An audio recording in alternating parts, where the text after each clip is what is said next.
Seat बंटवारे की प्रक्रिया में महागठबंधन में असंतोष गहराता जा रहा है। दिवंगत नेता शरद यादव के बेटे शांतनु यादव और बेटी सुभाषिनी यादव टिकट नहीं मिलने से नाराज हैं। शांतनु को आरजेडी से मधेपुरा सीट पर चुनाव लड़ने का आश्वासन मिला था, लेकिन आखिरी समय में उन्हें टिकट नहीं दिया गया। उन्होंने इसे राजनीतिक षड्यंत्र करार दिया है और कहा है कि ये समाजवाद की हार है। वहीं कांग्रेस की राष्ट्रीय सचिव सुभाषिनी यादव ने सोशल मीडिया पर नाराजगी जाहिर करते हुए कहा कि जो अपने खून के नहीं हुए वो दूसरों के क्या होंगे। महागठबंधन में सीट शेयरिंग को लेकर लगातार खींचतान जारी है। सीटों का आधिकारिक ऐलान अब तक नहीं हो पाया है, लेकिन शामिल दल अपने अपने स्तर पर टिकट बांट रहे हैं। इससे कई पुराने और संभावित उम्मीदवार खुद को ठगा महसूस कर रहे हैं।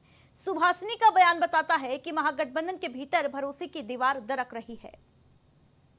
जब मेरे पिताजी अस्वस्थ हुए थे तो उन्होंने इच्छा जताई कि मेरा बेटे शांतनु हमारी विरासत को आगे बढ़ाएंगे, तो उन्होंने ये पहला स्टेप था आरजेडी में विलय करने का। वो चाहते थे कि पूरे देश में एक विपक्ष एक साथ आ जाए और जो है एक प्लेटफॉर्म पर। तो उनका पहला स्टेप था कि आरजेडी में लोग विलय करते हैं और जो शांतनु है तेजस्वी के कंधे को मजबूत करेंगे और जो है नया बिहार बनाएंगे। दोनों युवा भाई की तरह काम करेंगे और आगे जो है मधेपुरा से मेरी जगह मैं अस्वस्थ हो गया हूँ तो शांतनु ही चुनाव लड़ेंगे।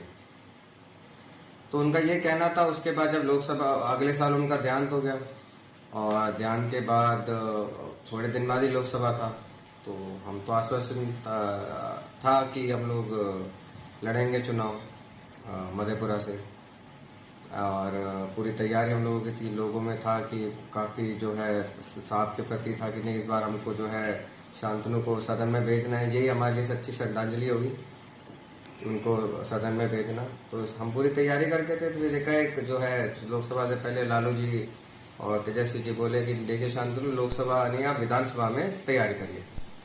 अब मेरे पिताजी के साथ काफी लंबा उनका राजनीतिक जीवन रहा है, हमारे अभिभावक थे, तो हमने सोचा कि चलिए ठीक है, अब लालू जी कह रहे हैं तो हम लोग विधानसभा में लगते हैं। उन्होंने कहा कि देखिए यहाँ पर ज्यादा जरूरत है, तेजस्वी जी के कंधे को मजबूत करेंगे हम लोग, सरकार बनाएंगे। हमने कहा चलिए ठीक है लालू जी और तेजस्वी जी का ये कहना है तो हम लोग यहाँ लगते हैं और इस पर काम करते हैं। हमारा खुद से कभी मन नहीं था विधानसभा लड़ने का। हमारे लोगों ने हमको जो है काफी इसमें जो है बोला कि आप नहीं, आप लगिए और पूरी मजबूती से लगिए, आपको सदन में जाना बहुत जरूरी है।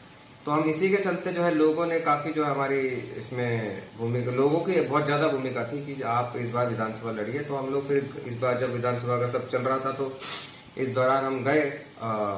तो इस बार फिर दोबारा आखिरी में जो है हमको ना किसी का करके किसी और का दे दिया। तो फिर लोगों का था कि सर आप देखिए कि अब कैसे चलेगा, क्योंकि राजनीति में हम लोग झाल बजाने नहीं आए हैं। हमको भी जो अपने पिताजी का नाम आगे बढ़ाना है और पूरी मजबूती से बढ़ाना है। आप सब जानते हैं कि मेरे पिताजी ने हमेशा गरीबों की, पिछड़ों की, दलितों की आवाज पूरी बुलंदी से संसद में उठाई है। सड़क से संसद तक वो हमेशा जो है शेर की तरह धारते। तो हम लोग भी उनकी विरासत को आगे बढ़ाने के लिए और अब बैठते हैं हम लोग लोगों के साथ, जो भी अब निर्णय लिया जाएगा उस पर हम आप सब लोगों को बताएंगे।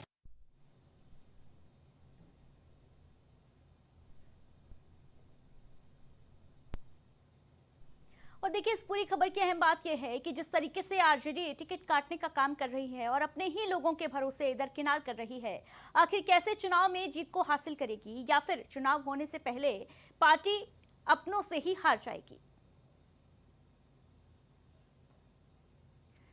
तो देखिए, आज यानी 17 अक्टूबर की तारीख को जहां एक और नामांकन की आखिरी तारीख थी आज, वहीं दूसरी तरफ अगर महागठबंधन के खेमे की बात करें तो वहां पर आपस में ही पार्टियां उलझी हुई हैं। सीट बंटवारे को लेकर कोई फॉर्मूला अभी तक फिक्स नहीं हो पाया है।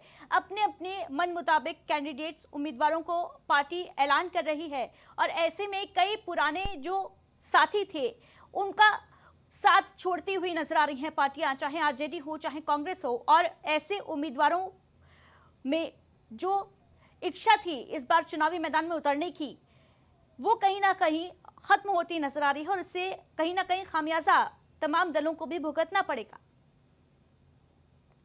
आज यानी 17 अक्टूबर 2025 की सुबह